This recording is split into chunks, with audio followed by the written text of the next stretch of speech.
Hey guys! Welcome back to another video where we help you level up your finance game. In the next 8 minutes, we're going to give you 5 assets that everyone under the age of 30 needs to invest in. The younger you are when you start investing, the more time you will have to benefit from the returns on your investments. The tips we give you in this video will help maximize your earning potential and give you the financial freedom to live the life you dream of. Hit that subscribe button and let's get started. Firstly, let's imagine 2 individuals. One starts investing at age 25, while the other begins at age 40. The 25-year-old has a much greater earning potential as they have an extra 15 years for their investments to compound and grow. Starting an investment journey early sets the stage for greater financial stability and greater success in the long run. It provides you with the funds and time for you to achieve your financial goals, whether it's purchasing a home, funding your children's education, or securing a comfortable retirement. Keep watching as we count down to the best thing for you to invest in while you're in your 20s. The number 1 most important investment may surprise you. Starting at number 5. Index funds. When considering investing under the age of 30, it's important to explore diverse investment avenues to maximize returns and minimize risks. Traditional savings accounts offer minimal returns and you will likely lose money due to the rate of inflation. That's why one of the best avenues for someone in their 20s is investing in index funds. Index funds provide a broad exposure to the stock market and has historically shown a strong performance over the years. These funds offer great diversification by offering small parts of a large number of companies. Investing in index funds is a lot less volatile than investing in individual companies. A notable fact about index funds is their passive investment approach. Unlike actively managed funds, which involve professional managers making investment decisions to try to outperform the market, index funds simply aim to replicate the performance of a specific market index, such as the S&P 500 or the FTSE 100. This passive strategy typically results in lower management fees and expenses compared to actively managed funds, making index funds a cost-effective option for long-term investors seeking broad market exposure with minimal management intervention. Next, at number 4, we move on to physical assets. Real estate investment offers a fantastic opportunity. There are so many paths to take with real estate. The earning potentials can be huge. If you can afford to purchase a property, you have the potential to earn through the appreciation of the property while earning additional income by renting it out. Historically, real estate properties tend to increase in value over time, a phenomenon known as appreciation. Unlike some other investments, such as stocks or bonds, real estate properties have intrinsic value as physical assets, and their value tends to rise with inflation and increasing demand for housing or commercial space. This appreciation can result in significant wealth accumulation for investors who hold onto their properties for the long term, making real estate investment a popular choice for building wealth and financial stability.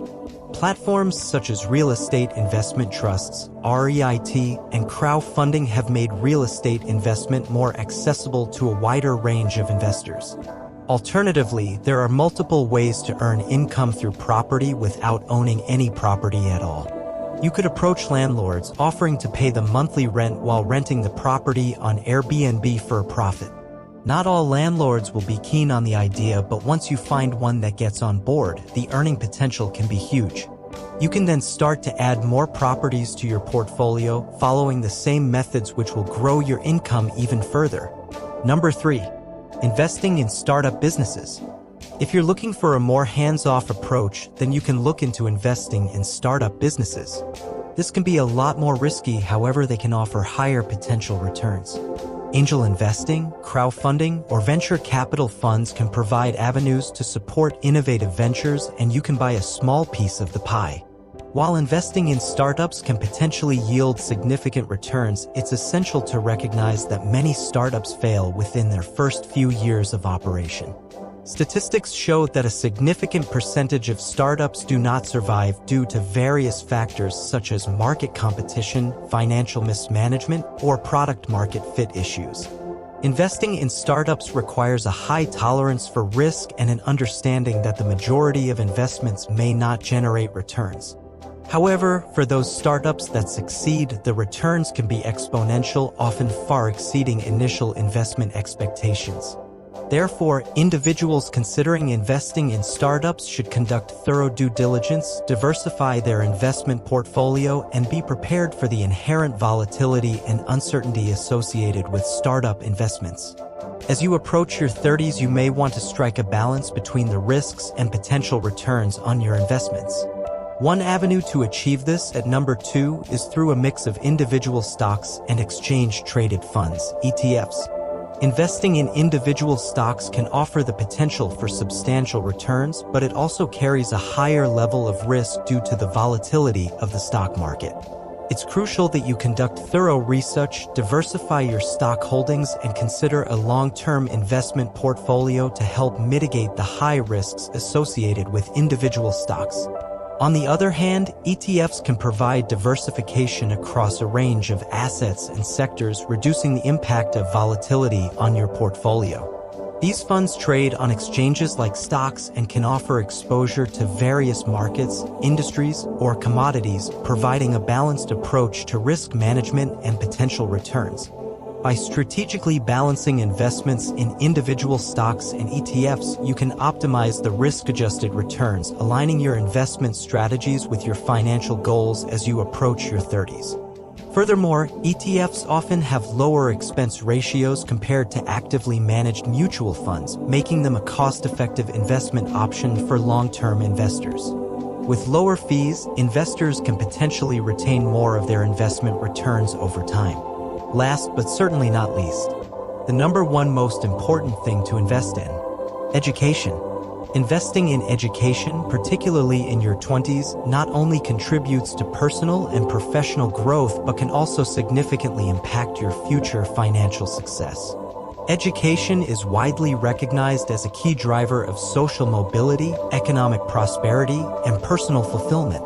Studies consistently show that individuals with higher levels of education tend to enjoy higher earning potential, better job opportunities, and greater job security compared to those with lower levels of education. Education equips individuals with valuable knowledge, skills, and critical thinking abilities that are essential for navigating an increasingly complex and competitive global economy. Acquiring knowledge and skills through education can lead to improved career prospects and higher earning potential, making it a crucial investment for long-term financial stability. Developing financial literacy and understanding investment strategies can further empower you to make informed decisions regarding your financial future. That's it, guys. The 5 best assets to invest in if you're in your 20s. We hope you enjoyed this video. If you did, please give it a thumbs up, subscribe, and turn on post notifications so you don't miss the next upload. Leave a comment down below if you have any questions or if you have any suggestions on what sort of video you would like me to make next. Thanks for listening.